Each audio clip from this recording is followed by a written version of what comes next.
Welcome to Democracy Now!, democracynow.org, The War and Peace Report. I'm Mimi Goodman. The death toll from unprecedented flooding in the northeastern U.S. has risen to 46 after the remnants of Hurricane Ida left a trail of destruction from Pennsylvania to Massachusetts. Much of Philadelphia's Vine Street Expressway completely flooded, resembling a canal running through the city center. Here in New York, the bodies of at least 11 people were found in flooded basement apartments. A growing number of poor and working-class people, many of them immigrants, have been forced into illegal basement dwellings due to a shortage of affordable housing. Meanwhile, Mayor Bill de Blasio joined Governor Kathy Hochul and Senator Chuck Schumer Thursday in demanding Congress pass a federal infrastructure bill to help cities prepare for the climate catastrophe. What we've got to recognize is the suddenness, the brutality of storms now. It is different. A record set 2 weeks ago, another record set now, rainfall like we haven't seen ever before. This is the biggest wake-up call we could possibly get. Meanwhile, Hurricane Ida's death toll along the Gulf Coast has risen to 16. More than 830,000 customers remain without power. Louisiana officials say critical shortages of fuel are hampering relief efforts. State and federal officials are investigating reports of oil and chemical spills along the Gulf Coast in the wake of Hurricane Ida. The investigations come after the National Oceanic and Atmospheric Administration, that's NOAA, published aerial photos showing miles of oil slicks along the Mississippi River and in the Gulf of Mexico, including spills near a Phillips 66 refinery and an Enterprise offshore drilling platform. In Afghanistan, humanitarian flights by the United Nations have resumed in parts of the country. The World Food Program warned the current political upheaval has only compounded the food insecurity brought on by years of conflict and a devastating drought. Some 14 million people, or one-third of the population, face acute food insecurity, and half of all children under age 5 suffer from malnutrition. Western Union announced Thursday it's resuming money transfer services to Afghanistan. In the western city of Herat, dozens of women took to the streets Thursday to demand the Taliban respect their human rights and full participation in Afghan society. We demand the right of education, employment, freedom, security, and also presence in public forums, social activities, politics. We have to take place in political, social, and public fields. We have fought for these important rights for years. Meanwhile, intensifying fighting between rebel Afghan forces and the Taliban in Panjshir province, located north of Kabul, has reportedly resulted in casualties on both sides. This comes as the Taliban is poised to announce the formation of a new government in Kabul, with Reuters reporting recently returned Taliban co-founder Mullah Baradar will be its leader. Japanese Prime Minister Yoshihide Suga said Friday he will not seek re-election and will resign September 30th, less than a year after he took office. Suga has faced widespread criticism over his mishandling of Japan's coronavirus response and for pushing ahead with the Olympic and Paralympic Games despite surging COVID-19 numbers. Japan continues to report about 20,000 daily cases, and its overburdened hospitals are turning away thousands of patients each day. In the United States, COVID-19 deaths are continuing to rise rapidly, with nearly 3,000 deaths reported on Thursday. In Florida, which recorded a pandemic-high death toll in August, hospitals report more than 90% of all ICU beds are occupied, with significant shortages of oxygen. Meanwhile, NBC News reports at least 15 million COVID-19 vaccine doses across the U.S. have gone to waste, representing about 3% of all doses delivered. Democrats say they're preparing to fight against Texas's new law essentially banning abortions after the Supreme Court refused to halt it. House Speaker Nancy Pelosi said the House will hold a vote this month on the Women's Health Protection Act, which could help protect abortion rights. But the legislation is unlikely to receive a 60-vote filibuster-proof majority in the evenly divided Senate. President Biden slammed the unconstitutional chaos unleashed by the Texas abortion ban, vowing to deploy a, quote, whole-of-government effort to respond to the attack on Roe v. Wade. Meanwhile, in Texas, abortion providers say they're having to turn away distraught patients, many of whom will now have to leave the state if they can afford it in order to access abortions.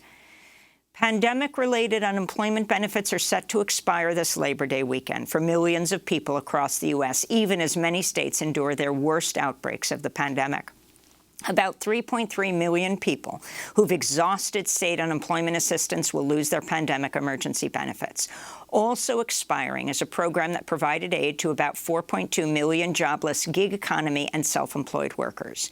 Nearly 3 million unemployed people will lose an extra $300 weekly benefit. The cutoff comes after the Biden administration repeatedly declined to ask the Democratic-controlled Congress to extend unemployment benefits. West Virginia Senator Joe Manchin called on fellow Democrats Thursday to pause plans for the $3.5 trillion spending bill, citing the bill's price tag and the risk of inflation.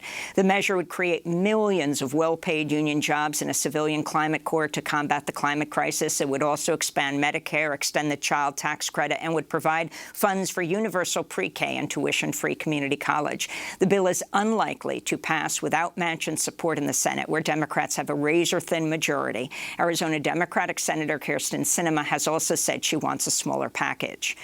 New York Congresswoman Alexandria Ocasio-Cortez tweeted in response, quote, "Manchin has weekly huddles with Exxon and is one of many senators who gives lobbyists their pen to write so-called bipartisan fossil fuel bills.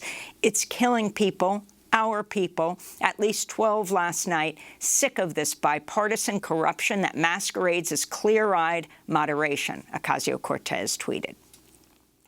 The Environmental Protection Agency warns in a new report the climate crisis will impact communities of color the hardest. The EPA found Black Americans are 40% more likely to live in areas where extreme temperatures will drive up deaths, especially if the world warms by 2 degrees Celsius. On Thursday, President Biden said Hurricane Ida and western wildfires were yet another reminder that the climate crisis has arrived. But during the same speech, Biden said his Energy Department is authorizing the release of 1.5 million barrels from the Strategic Petroleum Reserve to combat fuel shortages in Louisiana following Hurricane Ida. That's why we're not waiting to assess the full impact of the storm is going to have on oil production and refineries. We're moving already, quickly, to increase the availability of gas and easing the pressure on gas prices around the country. President Biden's traveling to Louisiana today to tour damage from Hurricane Ida. A federal judge has ruled against the U.S. government's practice of blocking asylum seekers from applying for refuge at the U.S.-Mexico border. The policy, known as metering, was first enforced by the Obama administration. It caps the number of people who can seek asylum at ports of entry and cross into the U.S. while their claims make it through the courts. President Trump later expanded metering across the southern border, forcing thousands of asylum seekers who were placed on long waiting lists to remain in Mexican border cities for months, where they face the threat of kidnapping, sexual assault, and murder. Lawyer Stephen Medlock, who argued the case on behalf of asylum seekers, said in a statement, quote, "The very government officials that should have been welcoming and assisting victims of persecution and torture were told to turn them away from the United States. The district court found that to be unequivocally illegal," Medlock said. In Georgia, a former district attorney has been indicted on misconduct charges for her role in interfering in the murder investigation of Ahmaud Arbery, the 25-year-old black man who was chased down and shot to death while out for a jog last year. A grand jury is accusing former prosecutor Jackie Johnson of covering up for the 3 white men involved in Arbery's killing and shielding them from criminal charges. Johnson had previously worked with one of the men, Greg McMichael, who's a former police officer. Johnson asked police officers not to arrest McMichael's son, Travis. The father and son, as well as their friend William Bryan, are facing numerous charges in Georgia, including felony murder. In the occupied Gaza Strip, Israeli soldiers killed a Palestinian man during a protest Thursday at the separation barrier. At least 15 others were wounded, including a child. Gazans have been holding nightly demonstrations against the Israeli blockade and the ongoing violation of their human rights. And in El Salvador, hundreds of people took to the streets of the capital, San Salvador, earlier this week, protesting the adoption of Bitcoin as an official currency, making El Salvador the first nation in the world to do so. The law, spearheaded by President Nayib Bukele, takes effect next week. Critics warn of drastic fluctuations regulations and cryptocurrency's value and say Bitcoin is often used for money laundering. Opponents also worry about the economic impacts on poorer communities, many of which don't have access to bank accounts or smartphones. This is a Salvadoran union leader. The technology implemented for the use of this coin is still very expensive for Salvadorians, especially our older adults. It's high-end technology that's needed to handle this virtual currency. And those are some of the headlines. This is Democracy Now!, democracynow.org, The War and Peace Report. I'm Amy Goodman.